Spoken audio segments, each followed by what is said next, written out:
درود شریف کے فضائل۔ وَإِن دَاقَتْ بِكَ الْأَحْوَالُ يَوْمًا فَبِالْأَسْحَارِ صَلِّ عَلَى مُحَمَّد۔ جب بھی کسی دن تم پر سخت حالات آ جائیں تو رات کے آخری پہر میں محمد صلی اللہ علیہ وآلہ وسلم پر درود بھیجنے کا اہتمام کرو۔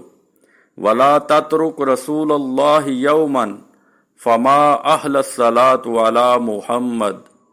دیکھو آپ صلی اللہ علیہ وآلہ وسلم پر درود بھیجنا اس قدر مٹھاس بھری عبادت ہے کہ کوئی بھی دن نبی کریم صلی اللہ علیہ وآلہ وسلم پر درود پڑے بغیر نہ جانے دو۔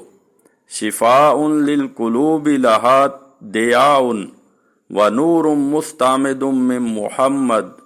آپ صلی اللہ علیہ وآلہ وسلم پر درود بھیجنے سے نور، روشنی اور دلوں کو شفا حاصل ہوتی ہے۔ بہا یسر و تفریج لکرب لمن احد الصلاۃ علی محمد۔ جو بھی نبی کریم صلی اللہ علیہ وآلہ وسلم کی طرف درود کا ہدیہ بھیجتا ہے تو اسے آسانی میسر آ جاتی ہے اور اس کی تکلیف